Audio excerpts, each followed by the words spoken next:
सहाफ़त से आर्ट और कल्चर की तरफ दिलचस्पी आपकी बहुत ज़्यादा बढ़ गई, इसकी क्या वजह? ये फैकल्टीज हैं जो इंसान के अंदर जो है ना मौजूद है।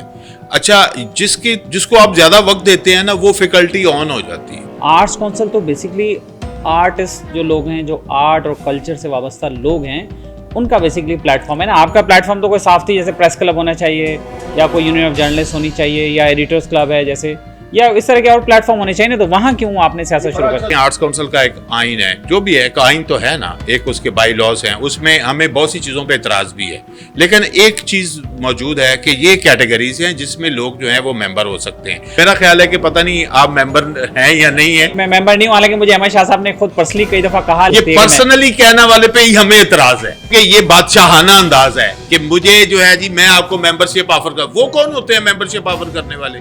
उनके पास क्या, वो कोई आर्ट्स काउंसिल के अंदर आता है? आर्ट के तो बड़े बड़े इवेंट तो कराए ना अहमद शाह साहब ने। वर्ल्ड फेस्टिवल हो रहे हैं, नेशनल लेवल के फेस्टिवल हो रहे हैं, इतने सारी दुनिया आ रही है। मैं अभी आपको 50 करोड़ मिलना शुरू हो जाए साल का तो आप भी इवेंट कराना शुरू कर देंगे। अहमद शाह साहब जब से आर्ट्स काउंसिल में आए हैं तब से आर्ट्स काउंसिल में बहुत खुशगवार तब्दीलियाँ भी देखने में आई हैं, बिल्डिंग्स भी बनी, इवेंट्स भी हुए, चीज़ें, और बहुत सारी जगहों पे उन्हें सराहा भी जा रहा है, देखते भी हैं हम ऑफिशियल की तरफ से भी और भी प्रोफेशनल्स की तरफ से। क्या ऐसा नहीं है वैसे? मैं एक चीज़ कहता हूँ कि हमें दो चीज़ें वो ले आए, हमें उन पे सारे एतराज़ खत्म हो जाए। क्या? वो फाइनेंशियल ट्रांसपेरेंसी ले आए और मेंबरशिप पे ट्रांसपेरेंसी ले आए। ट्रांसपेरेंसी नहीं है इन दोनों चीज़ों में, तो फिर लोग उनको वोट कैसे देते हैं? उन्होंने क्या किया हुआ है, 283 इस वक्त उनके मुलाजम है आर्ट्स काउंसिल के।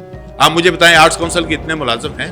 इतना बजट उनको मिलता है तो क्या आर्टिस्टों की कोई सपोर्ट होती है, कोई उनकी मामनत होती है? कुछ लोग ये भी इल्ज़ाम लगाते हैं कि उनको पैसे वैसे भी बढ़ते हैं। उसकी कोई अनाउंसमेंट आनी चाहिए, उसका कोई ट्रांसपेरेंसी होनी चाहिए, कोई पता होना चाहिए कि जी फलां को ये दिया, फलां को दिया, कोई उसकी एप्लीकेशन आई थी, क्या हुआ था, कोई तरीका करनी है ना। आर्ट्स काउंसिल के ओहदा लेने से पहले अहमद शाह की वर्थ फाइनेंशियल कितनी थी और अब कितनी है? विसल ब्लोर पाकिस्तान के नए एपिसोड के साथ मैं हूं अख्तर शाहीन रिंद। आज के जो हमारे मेहमान हैं हमारे साथ मौजूद हैं जनाब मुबश्शिर मीर साहब, जो कि एडिटर हैं रोज़नामा पाकिस्तान के, और उसके अलावा कराची एडिटर्स क्लब के प्रेसिडेंट हैं। अस्सलाम वालेकुम जनाब मुबश्शिर मीर। वालेकुम अस्सलाम जनाब, कैसे हैं आप? ठीक है अल्हम्दुलिल्लाह, बिल्कुल ठीक, बहुत शुक्रिया। मुबश्शिर मीर साहब, ये बताइए कि आजकल सहाफ़त कहाँ जा रही है? कहीं सहाफ़त अब बाकी बची है या नहीं? देखें, ये वैसे ही है कि जैसे आप कहते हैं ना कि सियासत कहाँ जा रही है, सियासत बची है कि नहीं, तो हर एक के लिए गुंजाइश तो होती है, काम करने की गुंजाइश होती है, लेकिन यह है कि एक चीज़ होती है कि देखें आपको ना उस शोबे के अंदर काम करने के लिए रास्ता बनाना पड़ता है। जैसे मैं ये कहता हूँ कि देखें एक आम आदमी जो है ना वो गली में खड़े होके किसी को कुछ भी कह देता है। जैसे आजकल की गली जो है वो सोशल मीडिया भी है कि वहाँ पे, और एक वो है कि जो उस किसी शोबे का आदमी है, वो खा उस्ताद है, खा फ़नकार है, खा सहाफ़ी है, खा दानिश्वर है या शायर है, उसकी एक अपनी लैंग्वेज है। अगर आप जर्नलिज़म लैंग्वेज यूज़ करें तो आपके पास कहने की गुंजाइश है। और इसी तरह आप देखें, एक ज़माना था कि जब जर्नलिज़म डायरेक्टली करना बड़ा मुश्किल हो गया था, जिस वक्त ख़बरें उखाड़ी जाती थी अखबारों से, सेंसरशिप हो रही थी, जिनके सेंसरशिप का लेवल इस लेवल पे था, तो उस ज़माने में देखें हमारे बहुत से शायर जो है ना वो बड़े पॉपुलर हुए, तो उन्होंने शायरी के रास्ते जो है ना इब्लाग किया। तो इब्लाग तो मैं समझता हूँ नहीं रुक सकता। और समहाउ अगर आप ये भी देख लें कि लोगों ने कार्टून के अंदर भी इब्लाग किया है, तो लिहाजा हमें जो सीखनी होती है ना चीज़, हमें उसकी लैंग्वेज सीखनी है। उस लैंग्वेज के ज़रिए हम अपनी बात करना सीखते हैं। जितना हमें आ जाता है हम उसमें बहुत ज़्यादा माहिर तो नहीं हो सकते, लेकिन कम से कम इतना हो सकता है कि हम इब्लाग कर लें जो, और बातें बाज़ दफ़ा बिटवीन द लाइन होती हैं, हर एक को समझ भी नहीं आती, लेकिन जिसको बैकग्राउंड का पता होता है उसे समझ आ जाती है, लिहाजा आप इब्लाग कर सकते हैं। राइट। तो मीर साहब, ये बताइए कि सहाफ़त से आर्ट और कल्चर की तरफ दिलचस्पी आपकी बहुत ज़्यादा बढ़ गई, इसकी क्या वजह? देखें, वैसे तो अगर कहा जाए ना तो हम सब के अंदर जो है ना ये सारी चीज़ें हैं। मैं कि ये नहीं कि मसलन हमारे अंदर 5% कुछ चीज़ें होंगी, लेकिन ये फैकल्टीज़ हैं जो इंसान के अंदर जो है ना मौजूद है। अच्छा, जिसको आप ज़्यादा वक्त देते हैं ना वो फैकल्टी ऑन हो जाती है। आप शायरी को ज़्यादा सुनना शुरू करेंगे तो आपके अंदर वो फैकल्टी ऑन हो जाएगी। नसर ज़्यादा पढ़ना शुरू करें या सुनना शुरू करें, म्यूज़िक, इसी तरह थिएटर, तो ये जो कल्चर है ये तो हमारे अंदर है, हमारे सामने है, सारी चीज़ें हैं। और फिर ये है कि जो आर्ट्स काउंसिल का तरफ आपका इशारा है, तो आर्ट्स काउंसिल जो है उसकी जो कैटेगरीज हैं उसमें सहाफ़त को एक कैटेगरी तस्लीम किया गया है। जो मेंबरशिप कैटेगरीज हैं उसमें जर्नलिज्म को एक कैटेगरी तस्वर किया गया है, बाकायदा उसको तस्लीम किया गया उसके बाई लॉज में। और आपके इल्म में होगा यकीनन कि इस वक्त arts council of Pakistan Karachi में 800 से ज़्यादा बाकायदा जर्नलिस्ट मेंबर हैं। आपने कब मेंबरशिप ली? अच्छा, मुझे आलमोस्ट तकरीबन 20 साल हो गए, तो ये 2003-4 के करीब की जो है ना वो बात है। तो मैंने उस वक़्त अप्लाई किया, तो उस वक़्त यावर मेहदी साहब जो थे वो थे, तो वो उस वक़्त भी बड़ी लिमिटेड मेंबरशिप होती थी, लेकिन मेरा ख्याल है कि बहुत ज़्यादा रुझान बहुत कम था। लोग जाते थे आर्ट्स काउंसिल प्रोग्रामों में जाते थे, मेंबरशिप लेने का रुझान भी कम था, लेकिन ये नहीं कि उसके तलबगार नहीं थे लोग, बहुत से तलबगार थे लोग। ये वही ज़माना है जब ये कहा जाता है कि आर्ट्स काउंसिल बिल्कुल वीराना की तरह होता वीराना था, तो मेरा ख्याल है होता आर्ट्स था। काउंसिल नहीं थी। ये बात जो है ना ये एक ऐसे ही कही जाती है। आर्ट्स काउंसिल की स्क्रूटनी एक दफ़ा 90s में भी हुई है, तकरीबन 700 के करीब लोग जो थे वो उनको हटाया गया, उसके वो अहल नहीं थे। इसका मतलब है वो हाज़िकुल खैरी साहब जो जस्टिस हाज़िकुल खैरी साहब थे, उनकी सरबराही में एक कमीशन बना था जिसने स्क्रूटनी की थी मेंबर्स की। और ऐसी स्क्रूटनी हम भी आजकल चाह रहे हैं कि जस्टिस हाज़िकुल खैरी साहब के दौर में जैसे स्क्रूटनी हुई वो उनके तो साथ उस वक्त किस तरह के लोग निकाले गए थे, उस मतलब मेरा किस तरह के लोग मेंबर हो गए थे? देखें, सबसे पहली बात चीज़ ये है कि आप देखें आर्ट्स काउंसिल का एक आइन है, जो भी है एक आइन तो है ना, एक उसके बाई लॉज हैं, उसमें हमें बहुत सी चीज़ों पे एतराज़ भी है, लेकिन एक चीज़ मौजूद है कि ये कैटेगरीज हैं जिसमें लोग जो हैं वो मेंबर हो सकते हैं। अच्छा, वो मेंबर बनने का एक लाइन है उसके अंदर, वो बड़ी अहम है कि जो बंदा जिस शोबे में हो उसमें वो उसकी एक्सीलेंस पे आओ। मसलन एक अपना फनकार है तो उसकी एक्सीलेंस क्या हो सकती है, ये नहीं कि वो बहुत बड़ा लेजेंड बन जाए तो फिर मेंबर बनेगा, नहीं। मसलन उसका काम दुनिया के सामने आ जाए। जर्नलिस्ट है तो उसका काम सामने हो, उसकी तहरीरें सामने हो, वो छप रहा हो, वो ये नहीं कि उसका नाम तो जर्नलिस्ट मुस्तनद हो। मसलन मैं आप कहूँगा, मुझसे कोई पूछेगा शाहीन अख्तर रिंद कौन है, मैं कहूँगा यार जर्नलिस्ट हैं, वो अपना एंकर भी हैं, वो एनालिस्ट हैं, वो इन शोबों में काम कर रहे हैं, तो आपका नाम नोन है। अब मेरा ख्याल है कि पता नहीं आप मेंबर हैं या नहीं है। मैं मेंबर नहीं हूँ, हालांकि मुझे अहमद शाह साहब ने खुद पर्सनली कई दफा कहा, लेकिन ये मेरी अपनी ये पर्सनली कहने वाले पे ही हमें एतराज है, इसी बात पे हमें एतराज है कि ये पर्सनली नहीं, हम इसी बात पे मुझे एतराज है, हमारी टीम को एतराज है। हम कहते हैं पर्सनली नहीं हो। अख्तर शाहीन रिंद जो है वो डिजर्व करता है तो उसे मेंबर होना चाहिए। मैं जब भी जाता हूं उनके सामने आता हूं, मुझे ऑफर करते हैं, लेकिन वैसे फ्रैंकली स्पीकिंग मेरा अपना इंटरेस्ट नहीं है। नहीं, मैं कहता हूं कि ये बादशाहाना अंदाज है कि मुझे जो है जी मैं आपको मेंबरशिप ऑफर कर। वो कौन होते हैं मेंबरशिप ऑफर करने वाले? उनके पास क्या, वो कोई आर्ट्स काउंसिल के अंदर आता है? आर्ट्स काउंसिल का मेंबर तो होना चाहिए कि मसलन एक क्राइटेरिया है जो मैंने आपके सामने रखा, वहां पे एक अनाउंसमेंट होनी चाहिए जी इस डेट से इस डेट तक मेंबरशिप जो है वो ओपन है। अगर आप तलबगार हैं तो आप उसमें अप्लाई करें, तो और उसमें आपको कोई सिफारिश की क्या तरीका यही तरीकाकार है जो आपने बता दिया कि सामने जिसको बंदा जो है ना वो ऑफर करे, जो कहे कि हाँ मुझे चाहिए। अगर आप कहते हैं हाँ मुझे चाहिए तो फिर वो कहते हैं मेरे ऑफिस में मुझे आके मिलो। अच्छा, मेरे से ये बताइए कि आर्ट्स काउंसिल में जाने के बाद आपको सियासत करने का शौक हुआ, या उससे पहले आपने सहाफती सियासत में भी कोई हिस्सा लिया? नहीं, मैंने सहाफती सियासत तो नहीं, लेकिन यह है कि जो कॉलेज में थे तो उस वक्त तंजीमों में, और कॉलेज से पहले स्कूल के दौर में भी तंजीमों में जलसे जुलसों में जाना, और मुझे जो बहुत ज़्यादा अपना एक जलसा और बाकायदा शौक़ से अटेंड करने का याद है वो बेनज़ीर भुट्टो साहबा का था।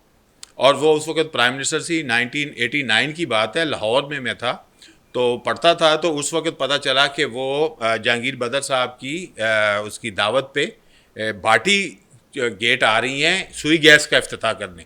तो उस वक्त मैंने प्रॉपर ख्वाहिश की कि मैं उनके जलसे में जाऊं। तो उस वक्त उन्होंने अपनी गाड़ी में खड़े होके सन रूफ से खड़े होके ख़िताब किया था, और हमने उनका उस वक्त तकरीबन मेरे ख्याल 2 से 3 घंटे इंतज़ार किया था। तो वो एक होती है हर इंसान। अच्छा, ये भी मैं कहूँगा कि ये भी जो सियासत है ना, ये सियासत कोई नेगेटिव चीज़ नहीं है। सियासत ये है कि जो आप अपने हकूक़ की जदोजहद पुरअमन तरीके से करते हैं, एक उसके एथिक्स के साथ करते हैं, मसलन आप वायलेशन नहीं करते, वायलेंट नहीं होते, आप अगले की भी जो है वो जो है ना आज़ादियाँ और उसके राइट्स हैं उनका ख्याल करते हैं। तो सियासत एक बहुत अच्छा।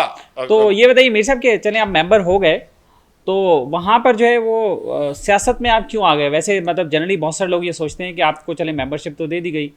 आर्ट्स काउंसिल तो बेसिकली आर्टिस्ट जो लोग हैं, जो आर्ट और कल्चर से वाबस्ता लोग हैं, उनका बेसिकली प्लेटफॉर्म है ना। आपका प्लेटफॉर्म तो कोई साफ थी, जैसे प्रेस क्लब होना चाहिए या कोई यूनियन ऑफ जर्नलिस्ट होनी चाहिए या एडिटर्स क्लब है जैसे, या इस तरह के और प्लेटफॉर्म होने चाहिए ना। तो वहाँ क्यों आपने सियासत? ये बड़ा अच्छा सवाल है आपका। देखिए 15 साल तक हम ऐसे ही मेंबर थे कि हम सिर्फ वोट कर देते थे और वहाँ पे कोई ना कोई एक्टिविटी जो है वो अटेंड करते थे।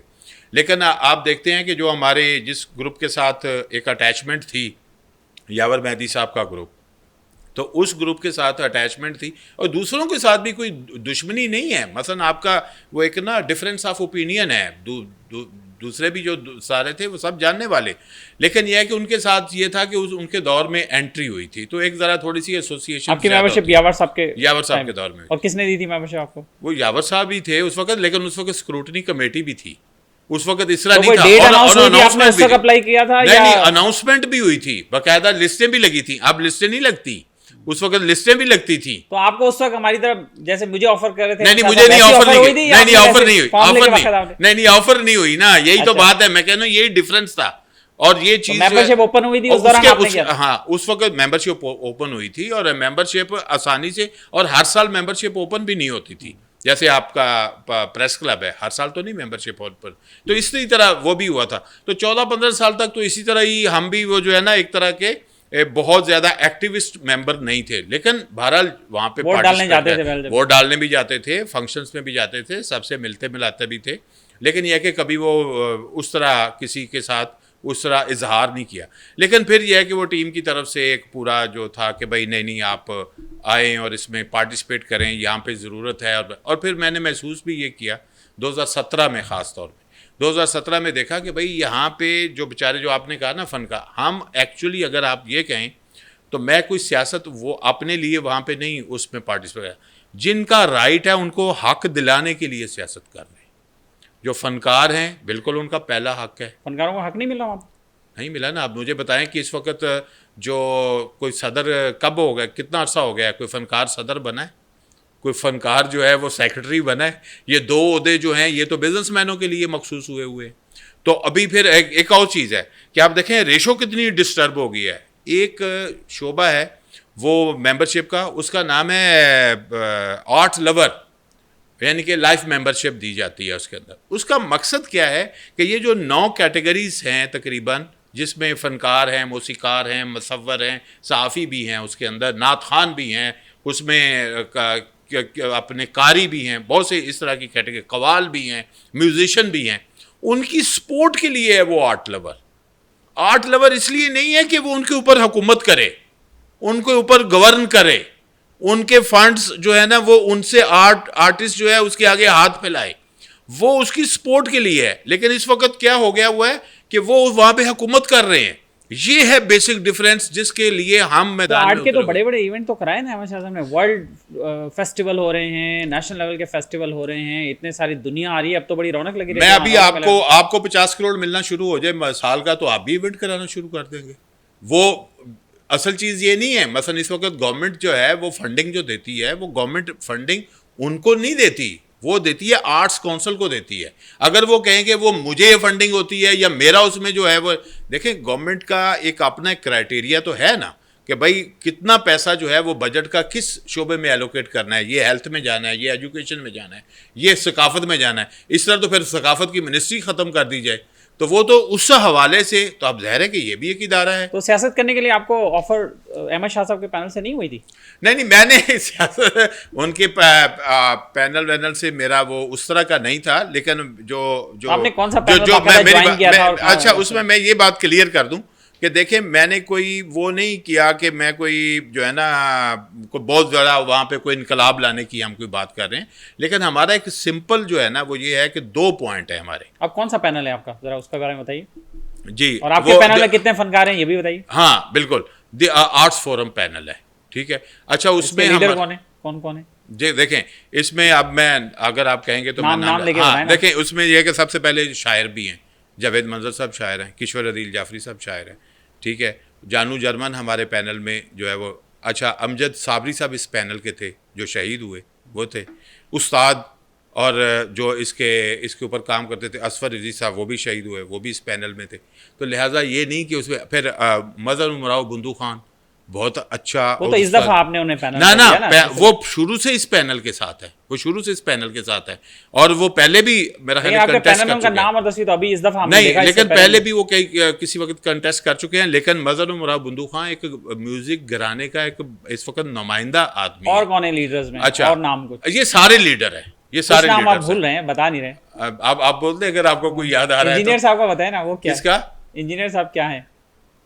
अपने, अच्छा, आप नजमुद्दीन शेख साहब की बात करें। देखिए, नजमुद्दीन शेख साहब की जो एफर्ट है ना, वो भी वही एफर्ट है जो हमारी एफर्ट है। वो वैसे तो जर्नलिस्ट है, उनका अखबार है, वो अखबार के आर्टिस्टों की बात करें तो फिर आपका पैनल को आर्टिस्ट को लीड करना चाहिए। नहीं, हम तो कहते हैं कि जो बिल्कुल, हमने आर्टिस्टों को भी कहा है कि वो भी असल हमारे यहाँ कोई ये नहीं है कि मैं या फलां उसमें कोई लीडर हैं, हम कारकुन हैं, हम उनकी सपोर्ट के लिए आगे आए हैं कि भाई आप आएँ और आप आकर, अभी आप मजहर मुराद बुंदू खान साहब से पूछ के देख लें कि उनके ऊपर कभी किसी ने कोई हुक्म चलाया, बल्कि हम उनके मशवरे से भी चीज़ें हुई हैं बहुत सी। तो लिहाजा ये नहीं है कि वहाँ हम यहाँ पे वो उस तरह का काम नहीं है। आप देख लें, कभी हमारी मीटिंग में आके देख लें, या हमारा जो काम था उसमें आके देखें कि किसी को वहाँ पे कोई वो अथॉरिटी नहीं है, बल्कि सबकी मुशावरत से। अच्छा, ये बताइए कि वैसे यूजुअली हम देखते हैं और कि अहमद शाह साहब जब से आर्ट्स काउंसिल में आए हैं, तब से आर्ट्स काउंसिल में बहुत खुशगवार तब्दीलियाँ भी देखने में आई हैं, बिल्डिंग्स भी बनी, इवेंट्स भी हुए, चीज़ें, और बहुत सारी जगहों पे उन्हें सराहा भी जा रहा है, देखते भी हैं हम ऑफिशियल की तरफ से भी और भी प्रोफेशनल्स की तरफ से। क्या ऐसा नहीं है वैसे वाकई उनकी खिदमत नहीं है उनकी कोई? देखिए, मैं एक चीज़ कहता हूँ कि हमें दो चीज़ें वो ले आए, हमें उन पे सारे एतराज़ ख़त्म हो जाएंगे। क्या? वो फाइनेंशियल ट्रांसपेरेंसी ले आए और मेंबरशिप पे ट्रांसपेरेंसी ले आए। वो खुफिया मेंबर साजी बंद कर दें, और फाइनेंशियल जो है, अभी मैं आपको एक और चीज़ बताऊँ, हाई कोर्ट सखर बेंच ने फैसला दिया कि आर्ट्स काउंसिल का ऑडिट होना चाहिए। तो वैसे होता नहीं क्या? हाई कोर्ट से पूछें, होता है तो फिर वो जमा कराते हैं वहाँ पे, और हाई कोर्ट को कहते हैं कि मेरा तो ऑडिट नहीं, इंडिपेंडेंट ऑडिट। अच्छा, इसमें यह था कि एक चीज़ मैं और भी यहाँ पे आपको बता दूं कि एजीएम के अंदर एक दफ़ा हमारे ही टीम के जो यावर साहब थे, उन्होंने कहा जी कि आप जो पाकिस्तान की सबसे टॉप कंपनी है फर्गूसन, उससे ऑडिट कराएं। अहमद शाह साहब खड़े हुए, उन्होंने कहा कि भाई वो तो पैसे बहुत लगते हैं, और यावर साहब ने कहा पैसों का अरेंज करना मेरी जिम्मेदारी है, आप फर्गूसन से ऑडिट करा लें। तो उस वक्त कमिश्नर कराची ने कहा जी ठीक है जी, आप करवा लेंगे। इन्होंने कहा जी करवा लेंगे, आज तक नहीं करवाया। तो आप ये देखें कि ये इंडिपेंडेंट ऑडिट की हम बात कर रहे हैं। Independent audit, Salahuddin Panwar justice high court Sindh, उन्होंने ऑर्डर किया सखर बेंच में कि इसका ऑडिट होना चाहिए आर्ट्स काउंसिल के जितने फंड कैसे होता है फिर? अब उनकी मर्जी से ऑर्डर होता है, इंटरनल। अच्छा, इंटरनल नहीं कराते होंगे, किसी कंपनी से, अपनी मर्जी की कंपनी से करवाते हैं। लेकिन हाई कोर्ट वो जो ऑडिट रिपोर्ट आती है, आपने पढ़ा है, उस पर भी इतराज है आपको? बहुत सी चीजें इतराज होती हैं, लेकिन वो मिलता किस वक्त है? जिस दिन आखिरी दिन होता है। कॉपियां उस अब तो कई दफा कॉपी ही नहीं आती उसकी। अच्छा, तो ये है कि उन्होंने अगर कहा था, मेरा पॉइंट ये है कि अगर हाई कोर्ट के जस्टिस ने कहा कि इसका ऑडिट आप करवाएं, तो उसके खिलाफ वो अपील में क्यों गए? फिर ऑडिट कहते हैं जी मेरा तो ऑडिट होता है, ये ऑडिट है, मैं जमा कराने को तैयार हूं। तो वहां पे वो अपील में चले गए हुए हैं, इस वक्त अपील में है। चलें, एक अच्छा, ये हो गया, और एक फाइनेंशियल है, दूसरा मेंबरशिप ऑडिट। मेंबरशिप को खुफिया मेंबरशिप नहीं है, ट्रांसपेरेंट नहीं है, खुफिया है। वैसे ही है जैसे अख्तर शहीन को मिले, अख्तर शहीन को कहा कि आप मेंबर बनो, इस तरह बहुत से लोगों को बनाया। मेंबरशिप कब खुलती है, क्या डेट से? देखें, इस वक्त मेरा ख्याल है कम से कम 8 से 10 साल हो गए हैं कि मेंबरशिप ओपन नहीं हुई, सारी खुफिया मेंबरशिप हो रही है। अच्छा। और वो इसी तरह लोगों को पर्सनली देखा जाता है। अच्छा, वो मेंबर्स नहीं बनाते, वो वोटर बनाते हैं। चले, अगर उन्होंने मुझे भी ऑफर कर दी तो मेरी भी एक कैटेगरी में कैटेगरी है, तो भाई एलिजिबल तो मैं हूं ना, नहीं एलिजिबल है, लेकिन आपको अकेले को क्यों करें? वो अनाउंस करें ना कि भाई 1 मई को जो है वो मेंबरशिप ओपन हो रही है, और 10 मई तक जो है वो इसकी जो है वो एप्लीकेशन आएंगी, और इस तरह इसको जो है वो स्क्रूटनाइज करने के लिए एक इंडिपेंडेंट स्क्रूटनी कमेटी होगी, वो इसको स्क्रूटनाइज करेगी। उसके बाद जो है वो फिर इतराजात जमा होंगे, उसके बाद होगा। अच्छा, मैं एक और चीज कह दूं, ये इलेक्शन हुआ है ना अभी, ठीक है, इसके अंदर हमने आखिरी दिन तक कोशिश की है कि हमें लिस्ट प्रॉपर सही मिल जाए। उन्होंने हमें आखिरी दिन तक लिस्ट, मेंबरशिप लिस्ट, जो लोग 7,000 जो वो मेंबर ही थे, जो 7,000 लोग एलिजिबल थे वोट डालने की, कितने मेंबर हो गए वैसे अभी? जो अभी जो लिस्ट थी जिसके जो लोग वोट डाल सकते थे वो तकरीबन 7,000 के करीब थे। लेकिन शायद मेंबर इससे ज़्यादा भी होंगे जो अभी एलिजिबल नहीं होंगे वोट डालने के, उनका टाइम पूरा नहीं हुआ होगा। तो अगर ये वाली बात ऐसा है कि ट्रांसपेरेंसी नहीं है इन दोनों चीज़ों में, तो फिर लोग उनको वोट कैसे देते हैं? अभी कितने लोगों ने उनको वोट दिया? अभी कितने? अभी आप देखें उन्होंने क्या किया हुआ है, 283 इस वक्त उनके मुलाजम है आर्ट्स काउंसिल के। आप मुझे बताएं आर्ट्स काउंसिल के इतने मुलाजम हैं ना, आपको पता है? मेरा तो आना जाना नहीं है नहीं, लेकिन मैं आपको बता रहा हूं 283 मुलाजम है। अच्छा, वो इन्फॉर्मेशन नहीं देते आर्ट्स काउंसिल के बारे में। हमने इन्फॉर्मेशन कमीशन के थ्रू केस करके कुछ मालूमात हासिल की, वो इन्फॉर्मेशन कमीशन के ऑर्डर से हुआ, तो हमें पता चला कि 283 मेंबर जो है ना वो मुलाजम हैं, उनमें भी सी मेरा ख्याल है मैक्सिमम लोग मेंबर हैं और उनके घर वाले भी मेंबर हैं। मुलाजिम तो मेंबर नहीं हो सकता किसी भी, लेकिन है। अच्छा, वहां पे इस वक्त जो एग्जीक्यूटिव डायरेक्टर है वो भी मेंबर है, जबकि वो मुलाजम है वहां पे। इससे पहले जो एग्जीक्यूटिव डायरेक्टर था वो भी मेंबर था। तो अच्छा, ये तो एथिक्स के खिलाफ है। उसके अलावा जो इलेक्शन कमीशन कितने मुलाजम हैं सिंध हाई कोर्ट के, वो मेंबर है। उनको क्या जरूरत है वहां पे मेंबर होने की, और वो किस तरह मेंबर बन गए? फिर उसके बाद उन्होंने क्या किया है कि बहुत से जो बच्चे अभी एकेडमी में पढ़ रहे हैं उनको भी मेंबर बना दिया हुआ है। तो जो आपने स्टूडेंट को भी बना दिया। अभी वो उस लेवल पे नहीं आए, मसलन अगर जब वो उस लेवल पे आए फिर बन सकते हैं, लेकिन यह है कि वो भी क्राइटेरिया है ना कि जो चीज़ हम कह रहे हैं कि उसको अनाउंसमेंट करें, उसके बाद उनको दें, सिक्योरिटी कमेटी कहे कि इनको मेंबर बनना होना चाहिए। शाह साहब के साथ भी तो बहुत सारे फनकार नजर आते हैं। मुझे आप बताएं, आपने अगर इस दफा इलेक्शन को देखा है तो पिछले इलेक्शन से उनका तकरीबन 40 से 45% जो है ना वो टर्नआउट कम आया है। वो क्यों आया है? इसका मतलब है लोग उनकी पॉलिसी से इत्तफाक नहीं करते। लोगों ने उनका इलेक्शन में आना, जितने लोग उन्होंने कवाली में बुलाए थे ना, उतने लोग, उससे आधे लोग भी जो है वो इलेक्शन वाले दिन नहीं आए। और वहां पे जितने लोग थे वो मेरा ख्याल है कि वो जो एक फेस्टिविटी होती थी आर्ट्स काउंसिल के इलेक्शन की, इस दफा वो जीरो हो गई। तो ये बताएं कि इतना बजट उनको मिलता है तो क्या आर्टिस्टों की कोई सपोर्ट होती है, कोई उनकी मामनत होती है? कुछ लोग ये भी इल्जाम लगाते हैं कि उनको पैसे वैसे भी बढ़ते हैं। किसको बढ़ते हैं? कुछ फनकारों को।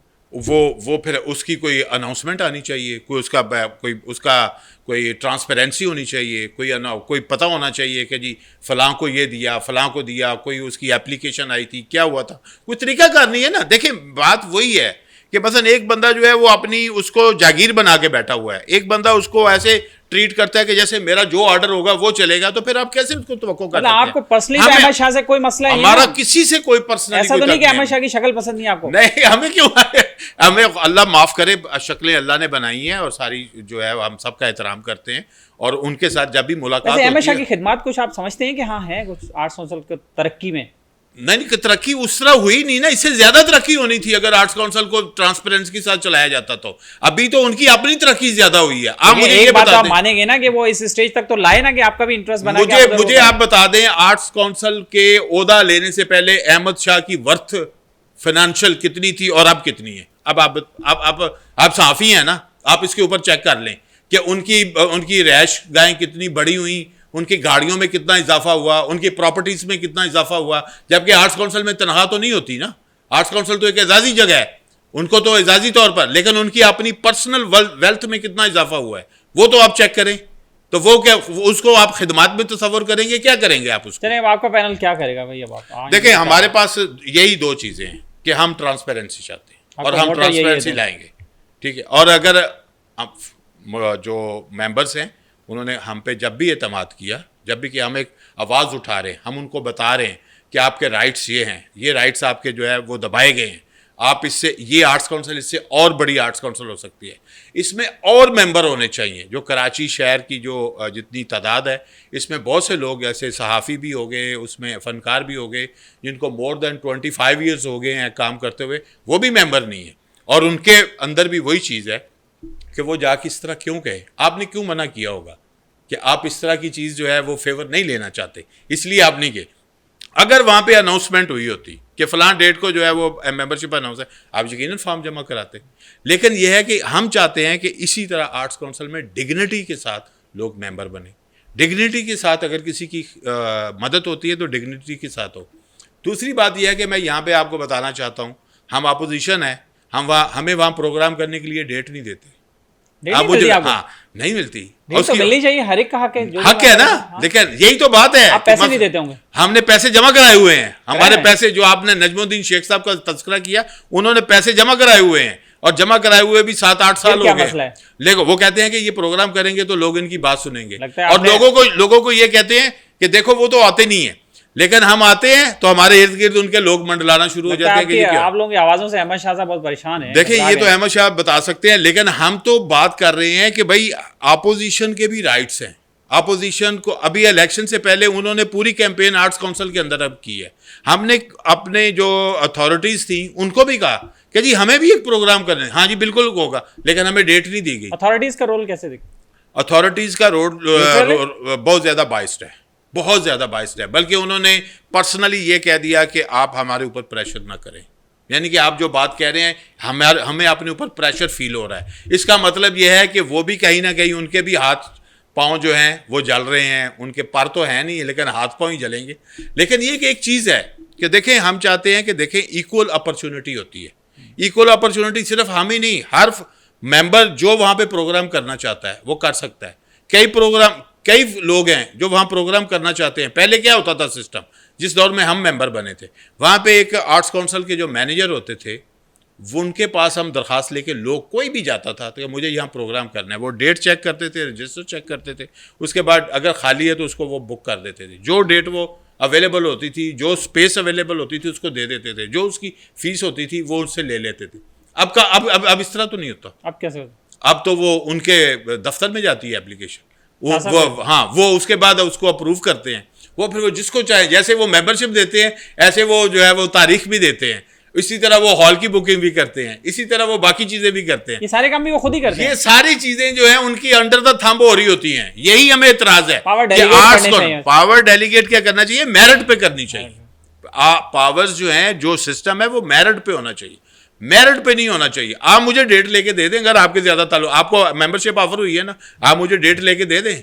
हमें तो नहीं दे रहे वो, पहले मेंबरशिप तो ले लूं नहीं हमें वो नहीं दे रहे ना, हमें वो डेट नहीं दे रहे, हमें वो प्रोग्राम नहीं करने दिया उन्होंने। मेरी मेंबरशिप भी ठीक है, मुझे भी लेने नहीं दिया। आप हमें उन्होंने नहीं दिया, आपके ऊपर उनकी मेहरबानी हो रही है, बार बार आपको मेंबरशिप ऑफर हो रही है, तो आप मुझे डेट लेके दे दें प्रोग्राम करने से। हो रही थी जब जियो में भी जाते थे ना। नहीं तो मुझे वहां पे एक मुशायरा करना है, मुझे आप डेट ले दें। तो आखिरी मैसेज क्या देना चाहेंगे? आखिरी मैसेज यही है कि सिर्फ आर्ट्स काउंसिल है जो वो पाकिस्तान का एक प्रेस्टिजियस इदारा है और वाकई उसको बहुत ग्रो करना चाहिए। उसके अंदर लोगों को जो राइट्स हैं वो मिलने चाहिए और मेरिट के ऊपर फैसले होने चाहिए। और ये जो बादशाहाना अंदाज़ है, ये जो आमराना अंदाज़ है, ये जो जगीरदाराना अंदाज़ है, ये जो अजारादारी है, इसको ख़त्म होना चाहिए। और उन्होंने जो अकरबा परवरी वहाँ पे शुरू की हुई है, अपने ख़ानदान को भी वहाँ पे इन किया हुआ है, उसका ख़ात्मा होना चाहिए और जो राइट पर्सन है उनको जगह मिलनी चाहिए। बहुत शुक्रिया आपका मीर साहब। Thank you. Vigil blower Pakistan के साथ इजाज़त दीजिए। अख्तर शाहीन, इनको अल्लाह।